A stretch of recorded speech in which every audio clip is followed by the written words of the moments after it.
Broadcast Center. This is CBS 2 News right now. Breaking right now. Trees down and power lines too, trapping families in their homes. We're live with a real-time check of the damage. She's never applied for unemployment. So why is she getting it? I'm still trying to find answers. The CBS 2 investigators discovered she's not the only one. Also breaking, home addresses of police officers leaked online. The new warning today from Homeland Security. But first, some breaking news. Trucks on fire. Chopper 2 live over Elk Grove Village. You can see several semis burned up. This is Red Point Truck Service in the 2500 block of East Higgins Road. Good afternoon. I'm Brad Edwards. And I'm Erica Sargent. To more breaking news now. Winds so strong they snapped power poles in two. School safety in the wake of the Florida school shootings, a rally and vigil in Chicago amidst a growing call for change. Get Behind the Vest, a fundraiser to help keep Chicago police safe just one day after the city said goodbye to a commander killed in the line of duty. And Feed the Need. Thousands of volunteers gather in the suburbs to pack 1 million meals for the needy.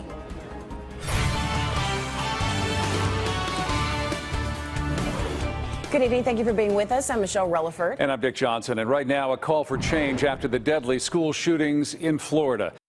Live from Chicago's #1 news, ABC 7 Eyewitness News at 5 starts right now. A shocking surge in the number of child abuse and neglect cases in Kane County during this pandemic. Also, the big one-day spike in the number of COVID-19 cases in Illinois. And the impressive show in the sky over the Chicago area today. The Blue Angels saluting the heroes on the front lines. And the pressure is growing for Governor Pritzker to reopen parts of the state earlier than his current plan. We have team coverage on today's COVID-19 developments. First, Alexis McAdams on the shocking jump in the number of child abuse cases in Kane County during this pandemic. Alexis. Right now at 9, they say the curve is bending, but the number of lives taken by COVID-19 is still staggering.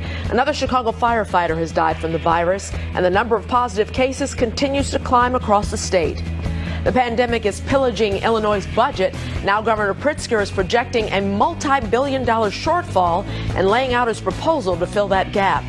Remedies to help local restaurants during the COVID-19 crisis. We're talking live with local celebrity chef Rick Bayless and his efforts to help save jobs in the service industry. The heaviest April 15th snowfall in Chicago history, and the snow may not be over yet. Tom Skilling's tracking the possibility of another round in your full forecast. The WGN News at 9 starts right now. This is Chicago's very own WGN News at 9. Good evening, I'm Micah Mater. And I'm Joe Donlin. Thank you for joining us.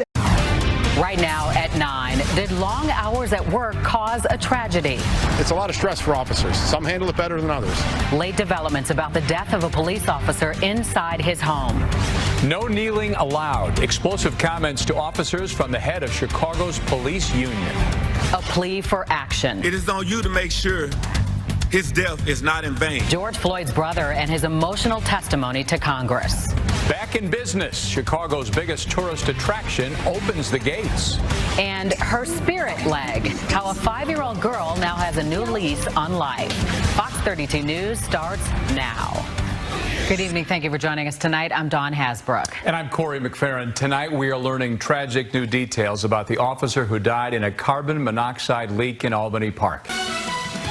Recuerdan a las más de 700 víctimas de la violencia callejera en Chicago que no estarán con sus familias esta Navidad.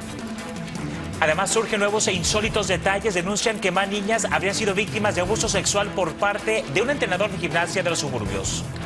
Además, en México, las fiestas y celebraciones se convierten en dolor y luto tras la mortal explosión en Tultepec.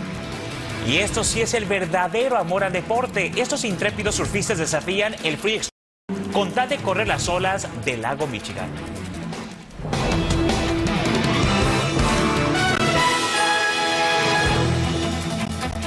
Hola, ¿qué tal? Feliz miércoles y muy buena noche. Les saluda con mucho gusto Alfonso Gutiérrez. Ana Bermunge, gracias por estar con nosotros esta noche. Comenzamos con lo siguiente. Activistas y líderes comunitarios marcharon hasta la casa del alcalde Rami Meaño para recordar a las víctimas de la violencia callejera fallecidas este año.